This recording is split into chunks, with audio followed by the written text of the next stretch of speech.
Hello student, नमस्कार। स्वागत करता हूं आप सभी का एक बार फिर से आपके अपने यूट्यूब चैनल MPRPSC अड्डा पर।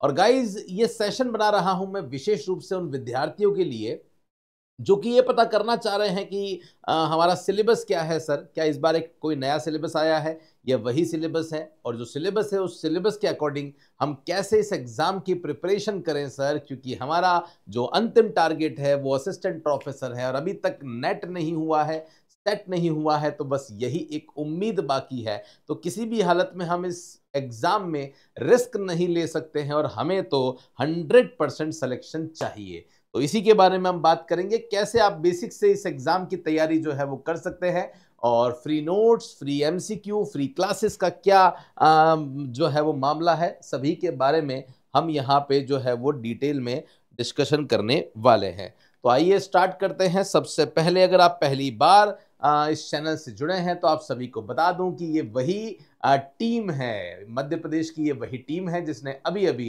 कुछ समय पहले जो मध्य प्रदेश MP HSTST का जो रिजल्ट आया था उसमें टॉप 10 में से टॉप 6 रिजल्ट दिए थे। तो पूरा राजस्थान नहीं, पूरे मध्य प्रदेश नहीं, पूरे इंडिया की सबसे बड़ी फैकल्टी टीम है जिनके साथ आप अपनी तैयारी को कर सकते हैं। अब आइए एक बार फटाफट से हम लोग हमारे सिलेबस को देख लेते हैं कि सिलेबस क्या है। MPPSC सेट 2022 का जो सिलेबस है, इस बार इन्होंने साफ ये कह दिया है कि सिलेबस जो है वो आपके पहले से ही नोटिफिकेशन में दे रखा है, तो सिलेबस एज सच कुछ चेंज नहीं होने वाला। वही जो 2022 का सिलेबस था एज इट इज होने वाला है। जब हम सिलेबस को देखते हैं तो सिलेबस भी सेम टू सेम वही है, जो कि UGC नेट में जो 10 यूनिट होती है वही 10 यूनिट आपको देखने को यहाँ पे मिल जाती है। 10 यूनिट में कौन कौन सी यूनिट है, तो आपके सामने सारे यूनिट्स के नाम दिख रहे होंगे। Business environment and international business है, अकाउंटिंग एंड ऑडिटिंग है, बिजनेस इकोनॉमिक्स है, बिजनेस फाइनेंस है, बिजनेस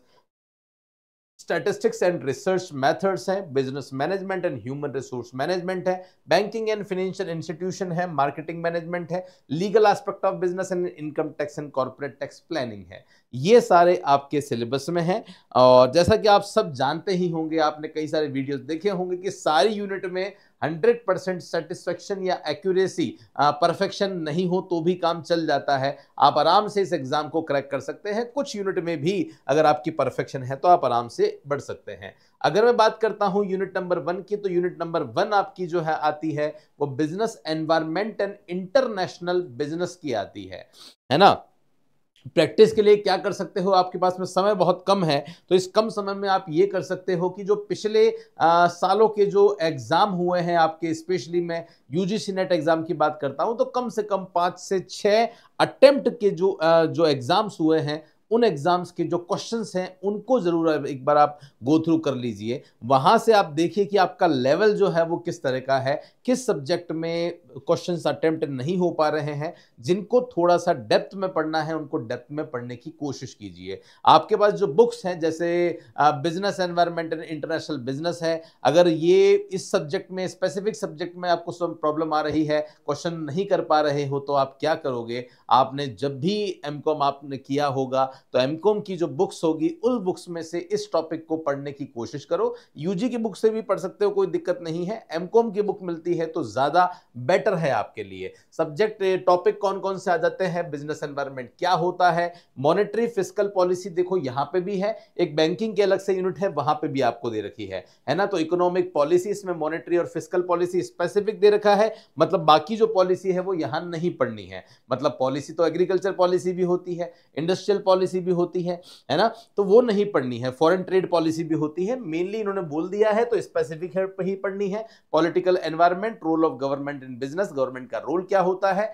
देन उसके बाद में लॉ में आपको कंज्यूमर प्रोटेक्शन एक्ट पढ़ना है और फेमा एक्ट आपको पढ़ना है। देन उसके बाद में आपको यहां पे पढ़ना है socio cultural factors and corporate social responsibility. Specific topic लिखे हुए हैं तो उन स्पेसिफिक टॉपिक पे ही फोकस आपको करना होगा। देन उसके बाद में इंटरनेशनल बिजनेस क्या है, ग्लोबलाइजेशन क्या है, उसके ड्राइवर्स कौन कौन से हैं, एंड मोड्स क्या क्या हैं इंटरनेशनल बिजनेस के, देन उसके बाद में आपको थियरीज दे रखी है। अब देखिए थियरीज की जब बात करते हैं ना तो थ्योरीज थोड़ी सी डेप्थ में होती है, किसकी, इंटरनेशनल ट्रेड की, हेक्सचर-ओहलिन थ्योरी होती है, काफी सारी थियरीज है। तो थियरीज कितनी डेप्थ में आएगी ये आपको क्वेश्चन जब आप करोगे ना प्रीवियस ईयर के, वहीं से एक आइडिया लगने वाला है। नेट में थोड़ी सी डेप्थ में आती है, आपका जो एग्जाम है सेट का उसमें इतनी नहीं आएगी, बट फिर भी थियरीज थोड़ी सी आपको देखनी पड़ेगी। जब इंटरनेशनल बिजनेस की बात करते हैं तो गवर्नमेंट का जो इंटरवेंशन होता है, गवर्नमेंट टैक्सेस लगाती है, टैरिफ लगाती है, अलग अलग बैरियर्स होते हैं,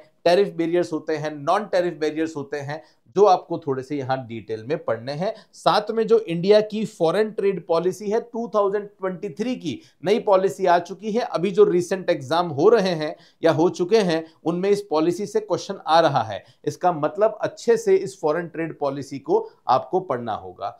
देन मैं बात करता हूं आपकी फर्स्ट यूनिट में और क्या है, क्योंकि फॉरेन ट्रेड यहां पे दे रखा था। जब फॉरेन ट्रेड है तो फॉरेन डायरेक्ट इन्वेस्टमेंट भी देखना होगा, फॉरेन पोर्टफोलियो इन्वेस्टमेंट भी देखना होगा, एफडीआई, एफपीआई, कहां कहां पे एफडीआई का परसेंटेज आपको पता होना चाहिए, कहां 100% है, कहां 74% है, कहां 51% है, कहां 26% है ना। इंडिया की जो एफडीआई पॉलिसी है उसके बारे में थोड़ा सा डेप्थ जो है वो पढ़ना पड़ेगा आपको। उसके बाद में एफडीआई इनफ्लो कौन सी कंट्री से ज्यादा है ना। इंडिया में वो कौन सा स्टेट है जहां पे सबसे ज्यादा एफडीआई जो है का इनफ्लो होता है, आंसर इसका कर्नाटका होगा, है ना। कहां कहां पे एफडीआई रेस्ट्रिक्टेड है ये भी आपको अच्छे से पता होगा। जब फॉरेन ट्रेड की बात हो रही है तो आपको बैलेंस ऑफ पेमेंट पता होना चाहिए, करंट अकाउंट क्या होता है, कैपिटल अकाउंट क्या होता है, करंट अकाउंट में कौन से ट्रांजैक्शंस रिकॉर्ड होते हैं, कैपिटल में कौन से होते हैं, डेबिट साइड कौन से होते हैं, क्रेडिट साइड कौन कौन से ट्रांजैक्शंस होते हैं,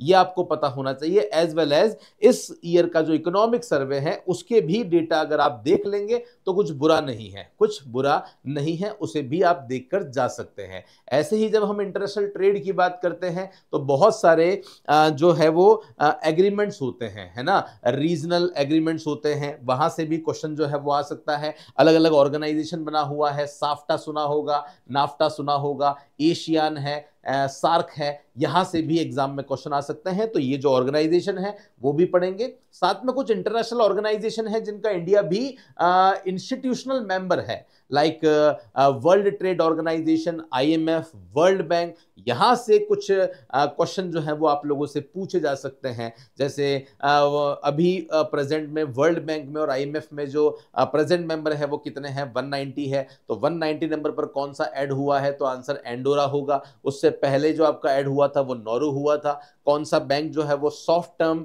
लैंडिंग जो है वो लोन देता है। ऐसे कुछ क्वेश्चंस हैं जो वर्ल्ड बैंक की अलग अलग जो ब्रांचेस हैं, है ना, उन सब के बारे में आपको अच्छी तरीके से पता होना चाहिए। मेगा क्या है, तो ये सारी चीजें हैं, कब स्टैब्लिश हुआ, क्या उसका पर्पस है, ट्रिप्स एग्रीमेंट, ट्रिम्स एग्रीमेंट, ये सब एग्रीमेंट जो है वो डब्ल्यूटीओ के ही है। तो डब्ल्यूटीओ से पहले गेट्स था, है ना, गेट था, और गेट को रिप्लेस करके ही डब्ल्यूटीओ आया था। उसके लिए उसके बाद में सर्विस के लिए गेट्स का अलग एग्रीमेंट है। तो ये सब एग्रीमेंट आपको अच्छे से पढ़ने पड़ेंगे, इनके ऑब्जेक्टिव क्या है, एग्रीकल्चर एग्रीमेंट जो है वो कौन कौन से होते हैं, और अलग अलग जो सब्सिडीज हैं वहां से भी। एग्रीकल्चर एग्रीमेंट लिखा हुआ है, इसका मतलब जो एग्रीकल्चर की सब्सिडीज होती है अलग अलग, है ना, जिसमें रेड बॉक्स सब्सिडी होती है, एम्बर बॉक्स सब्सिडी होती है, यहां से भी एग्जाम में क्वेश्चन पूछे जा सकते हैं।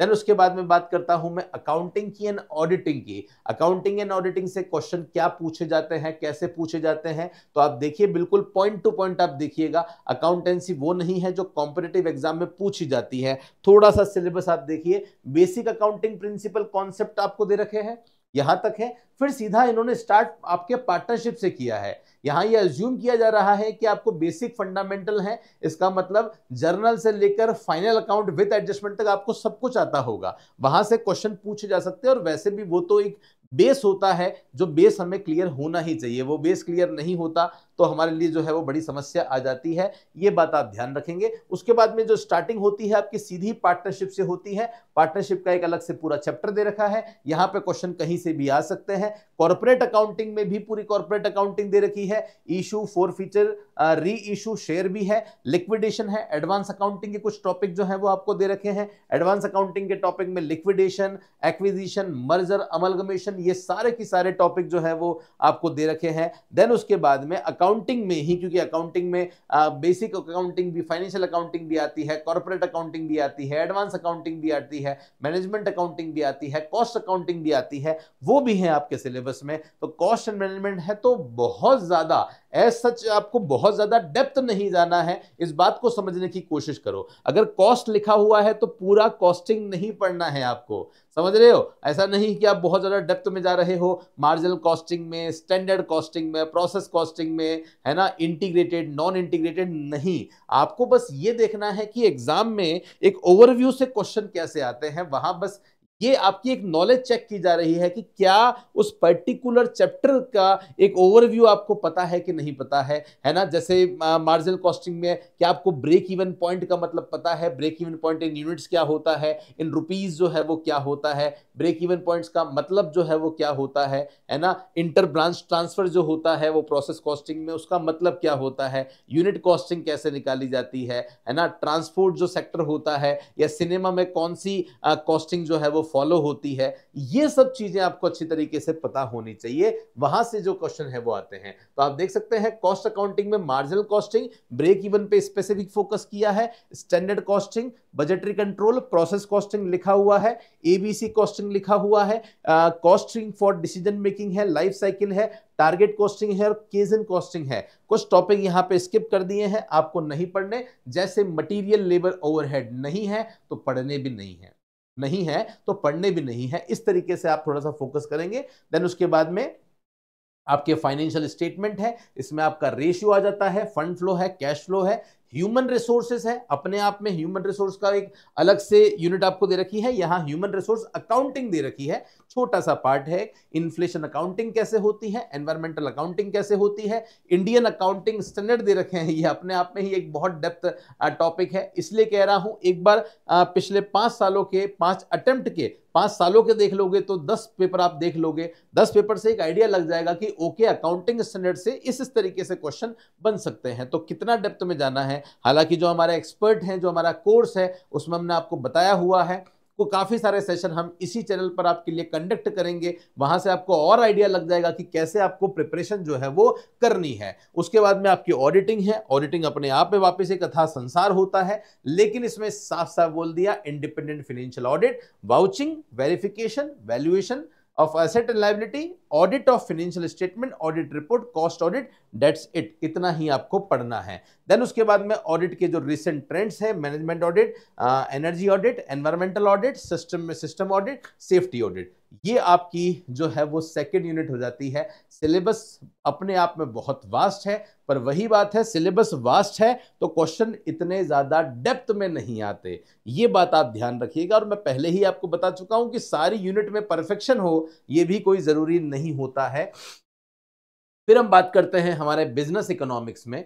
बिजनेस इकोनॉमिक्स में आप देख सकते हैं कौन कौन से हैं, बिजनेस इकोनॉमिक्स क्या होता है, उसके ऑब्जेक्टिव, तो बस मीनिंग पता होना चाहिए, ऑब्जेक्टिव में स्पेसिफिक जो ऑब्जेक्टिव है वो हमें पता होने चाहिए। एग्जाम में क्वेश्चन आ सकता है कि इनमें से कौन सा ऑब्जेक्टिव नहीं है, तो वो हमें पता होना चाहिए अच्छी तरीके से। फिर उसके बाद में डिमांड एनालिसिस की बात करते हैं, तो लॉ ऑफ डिमांड है ऑब्वियसली, तो इलास्टिसिटी ऑफ डिमांड तो होना ही है। और उसके बाद में यहाँ पे AR और MR जो है वो बोल दिया है ना। तो AR और MR का ईडी का एक फॉर्मूला होता है, आपको पता होगा, रिलेशनशिप बिटवीन ईडी, AR और MR स्पेसिफिक लिख दिया है। इसका मतलब उस फॉर्मूले से क्वेश्चन आ सकते हैं एग्जाम में कि बताओ जब ईडी इक्वल टू 1 होगा तो AR की वैल्यू कितनी होगी, MR की वैल्यू कितनी होगी, यहां से क्वेश्चन निकल सकते हैं। कंज्यूमर बिहेवियर बोला हुआ है, जहां पे यूटिलिटी एनालिसिस बोल दिया है, इंडिफरेंस कर्व एनालिसिस बोल दिया है, तो यहां पे साफ साफ पता पड़ रहा है यूटिलिटी एनालिसिस है, बोला हुआ नहीं है। इसका मतलब फिर भी law of diminishing marginal utility, सीमांत उपयोगिता हास नियम, वो भी पढ़ के ही जाना है, मतलब पूरा ही टॉपिक है।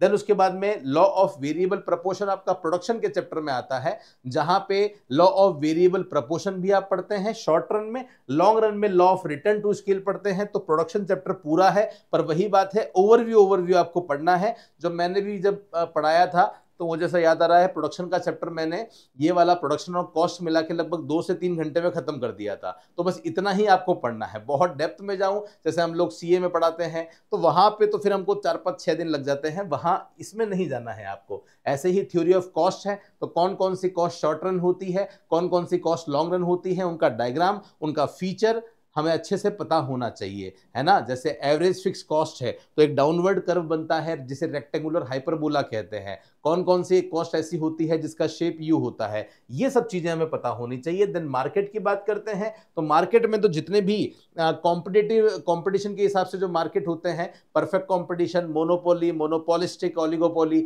इन सब के फीचर्स मोटे मोटे हमें पता होने चाहिए अच्छी तरीके से। इसी चैनल पर मैंने बहुत सारी क्लासेस स्टार्ट कर दी है, इकोनॉमिक्स की स्टार्ट कर दी है, मार्केट की भी एक बहुत जल्दी क्लास लेकर आऊंगा, जहां पे आप समझिए केवल 20-20, 25-25 मिनट में मैंने मार्केट्स का बता रखा है कि देखो परफेक्ट कंपटीशन है, ये फीचर्स ध्यान रखो। परफेक्ट कंपटीशन में एआर एमआर कर्व कैसा होता है, टीआर कर्व कैसा होता है, प्रॉफिट लॉस की सिचुएशन कैसी होती है, बस यहीं से क्वेश्चन आता है। बस यहीं से क्वेश्चन आता है, तो आपको पढ़ना भी यही है, इसके बाहर आपको नहीं पढ़ना है। फिर उसके बाद में आपकी प्राइसिंग स्ट्रेटजीज है, प्राइस स्कीमिंग है, प्राइस पेनिट्रेशन है, पीक लोड प्राइसिंग है, ये थोड़े से नए टॉपिक हैं जिसे भी आपको देख के जाना है। देन उसके बाद हम बात करते हैं बिजनेस फाइनेंस की। बिजनेस फाइनेंस मतलब एक तरीके से आप मान लो कि ये टॉपिक जो है वो कहीं ना कहीं, ये टॉपिक जो है वो कहीं ना कहीं आपका कहां से पूछा जा रहा है, एक एफएम का पार्ट आप इसे कह सकते हो। तो scope and source of business finance कौन कौन से होते हैं, कॉस्ट ऑफ कैपिटल कैसे निकाली जाती है, कॉस्ट ऑफ इक्विटी कैसे निकलेगी, केडी कैसे निकलेगा, केपी कैसे निकलेगा, कॉस्ट ऑफ रिटेन अर्निंग कैसे निकलेगा, टाइम वैल्यू ऑफ मनी। तो डेफिनेटली आपको टाइम वैल्यू ऑफ मनी में जो अलग अलग फॉर्मूले होते हैं वो आपको पता होने चाहिए। कैपिटल स्ट्रक्चर आपको डेफिनेटली पता होना चाहिए। कैपिटल स्ट्रक्चर की जो अलग अलग थ्योरीज होती है वो थ्योरीज आपको अच्छे से पढ़ के जानी है। कैपिटल बजटिंग डिसीजन यहाँ पे बोल दिया है, टेक्निक बोल दिया है कैपिटल बजटिंग की, तो वही है। आपको पे बैक पीरियड भी पढ़ना है, नेट प्रेजेंट वैल्यू भी पढ़नी है, और कैसे डिसीजन यहां से लेते हैं वो देखना पड़ेगा, है ना। डिसीजंस कैसे लेते हैं, नेट प्रेजेंट वैल्यू कैसे कैलकुलेट करते हैं, एनपीवी में कैसे पॉजिटिव नेगेटिव आता है, कैसे डिसीजन मेकिंग होती है, ये हमें पता होना चाहिए। पे बैक पीरियड का मतलब क्या है, वर्किंग कैपिटल मैनेजमेंट में ट्रेडिशनल मेथड क्या होता है, ऑपरेटिंग साइकिल क्या होता है, इन सब के बारे में हमें पता होना चाहिए अच्छी तरीके से। Risk and return analysis, asset securitisation है, इंटरनेशनल मॉनेटरी सिस्टम है ना। देन उसके बाद में फॉरेन एक्सचेंज मार्केट है, एक्सचेंज रेट रिस्क है, हेजिंग टेक्निक्स है, इंटरनेशनल फाइनेंशियल मार्केट, इंस्ट्रूमेंट कौन कौन से होते हैं, एडीआर जीडीआर क्या है, मल्टीनेशनल कैपिटल बजटिंग कैसे होती है, ये यूनिट 4 में पढ़नी है। यूनिट 5 में आप क्या पढ़ेंगे, तो स्टैटिस्टिक्स और आरएम दोनों का एक कॉम्बिनेशन दे रखा है। तो जो स्टैटिस्टिक्स होती है बेसिक, जिसमें सेंट्रल टेंडेंसी, डिस्पर्जन, स्क्वीनेस, इन सब के बहुत जल्दी मैराथन जो है वो एमसीक्यू सेशन हम इस चैनल पर लेकर आने वाले हैं आपके लिए। डेफिनेटली आप लोग तैयार रहें उसके लिए। तो central tendency, dispersion, skewness, correlation, regression, probability में भी आप देखिए यहाँ पे अप्रोच भी है आपके, है ना। देन उसके बाद में डिस्ट्रीब्यूशन में बिनोमिनल, पॉइजन, नॉर्मल डिस्ट्रीब्यूशन, ये सब दे रखा है। फिर उसके बाद में कुछ टॉपिक आपको जो दे रखे हैं वो आपको दे रखे हैं रिसर्च के। ये बेसिक टॉपिक है वापस आपके स्टेट्स का, डेटा कलेक्शन एंड क्लासिफिकेशन का, सैंपलिंग है, हाइपोथेसिस में अलग अलग जो टेस्ट हैं, T test, Z test, S test, ये सब आपको दे रखे हैं। यहाँ से अच्छे खासे क्वेश्चन बन सकते हैं, कमांड आपकी होनी चाहिए। अगला जो यूनिट है आपकी वो बिजनेस मैनेजमेंट की है और ह्यूमन रिसोर्स की है। ये सब्जेक्ट ऐसे हैं जो लगते बहुत आसान हैं लेकिन स्टूडेंट को प्रॉब्लम आती है यहाँ पे क्वेश्चंस को अटेम्प्ट करने में। तो बेसिक कंसेप्ट आपके बहुत अच्छी तरीके से होने चाहिए। बिजनेस मैनेजमेंट में ये जो पूरा पोस्ट डैक जो होता है ना, प्लानिंग, ऑर्गेनाइजिंग, स्टाफिंग, इन सब के हमने क्वेश्चंस करवा रखे हैं। आप नीचे जाके हमारी प्लेलिस्ट में जाके देखिएगा, 18 वीडियो हमने करवा रखे हैं जिसमें पूरी प्लेलिस्ट आपको करवा रखी है। ह्यूमन रिसोर्स के भी बहुत जल्दी कुछ एमसीक्यू लेकर आएंगे जिनके थ्रू आप अपनी तैयारी कर सकते हैं। देन उसके बाद में आपकी यूनिट आती है बैंकिंग एंड फाइनेंशियल इंस्टीट्यूशन। इसमें ओवरव्यू आता है इंडियन फाइनेंशियल सिस्टम का। बैंक में कमर्शियल बैंक, आरआरबी के बारे में अच्छे से पढ़ना पड़ेगा। अब आरआरबी पढ़ना है तो आरआरबी का कैपिटल स्ट्रक्चर क्या है, कौन सी कमेटी की रिकमेंडेशन के बाद में, नरसिम्हन कमेटी की रिकमेंडेशन के बाद में जो है वो आरआरबी जो है वो आया था, हमें ये भी अच्छी तरीके से जो है वो पता होना चाहिए, है ना। उसके बाद में आरआरबी का जो एस्टेब्लिशमेंट है वो कब हुआ था, ये छोटी छोटी सी बातें हैं। फॉरेन बैंक्स इंडिया में कौन कौन से हैं, कोऑपरेटिव बैंकिंग का जो स्ट्रक्चर है प्राथमिक सहकारी बैंक कौन से होते हैं, केंद्रीय सहकारी बैंक कौन से होते हैं, किस स्तर पर वो काम करते हैं। आरबीआई से क्वेश्चन आ सकता है, फंक्शन से।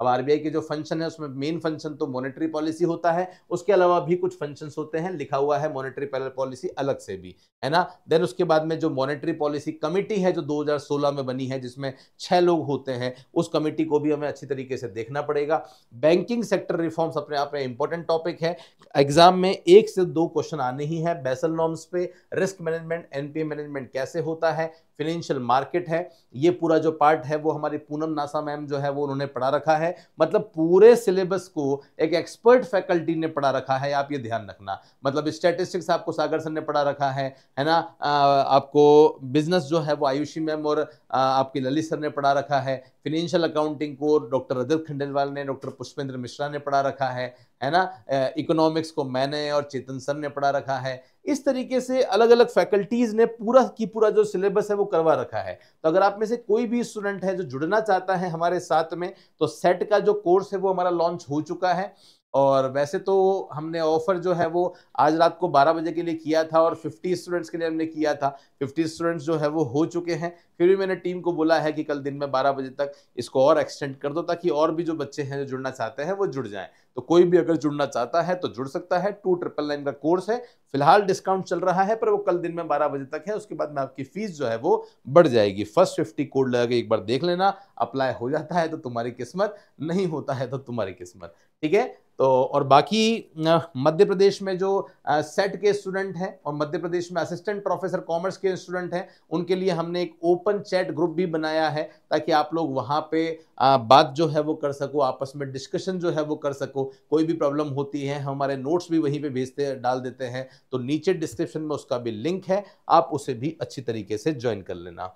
वापस आते हैं हम हमारे यहाँ पे, हमारा जो सिलेबस है 8th यूनिट हमारी कंप्लीट मार्केटिंग मैनेजमेंट की है, जिसको मनोज सर ने पढ़ाया है ना।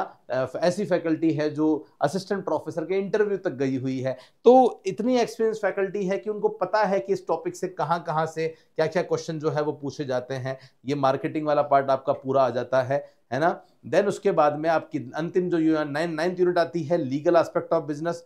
बहुत टेक्निकल यूनिट है ये लीगल एस्पेक्ट वाली। देन उसके बाद में आपकी 10th यूनिट आती है जो कि इनकम टैक्स वाली है। इनकम टैक्स में भी आप देखिए बेसिक से इनकम टैक्स स्टार्ट हो रहा है, सारे हेड्स पढ़ने हैं, जीटीआई पढ़नी है, इंडिविजुअल की इनकम कैसे निकालते हैं। देन उसके बाद क्लबिंग ऑफ इनकम है। अब यहां नहीं दे रखा है, इसका मतलब assessment of HUF, assessment of company, returning of income, advance payment, ये मुझे नजर शायद नहीं आया और है भी नहीं शायद मेरे हिसाब से, है ना। ये कॉर्पोरेट टैक्स है, पूरा की पूरा आपको दे रखा है, नहीं टीडीएस आपको दे रखा है, एडवांस पेमेंट, ई फाइलिंग पूरा की पूरा आपको दे रखा है। तो एओपी बीओआई जो है वो शायद नहीं है। बाकी इंटरनेशनल टैक्सेशन में डबल टैक्सेशन और इसकी अवॉइडेंस, ये सारी की सारे दे रखी है। तो गाइस सिलेबस नो डाउट बहुत बड़ा है, पर वही बात है, जब आप असिस्टेंट प्रोफेसर बनने जा रहे हैं तो कहीं ना कहीं इतना वाइड सिलेबस होना बनता है। और नेट में भी यही सिलेबस चलता है। सेट में थोड़ा सा आपका जो लेवल है वो डाउन रहेगा, नेट में ऑब्वियसली अप रहता है, पर नेट के हिसाब से प्रिपरेशन कर ली तो कहीं कोई दिक्कत नहीं आती है। तो हमारा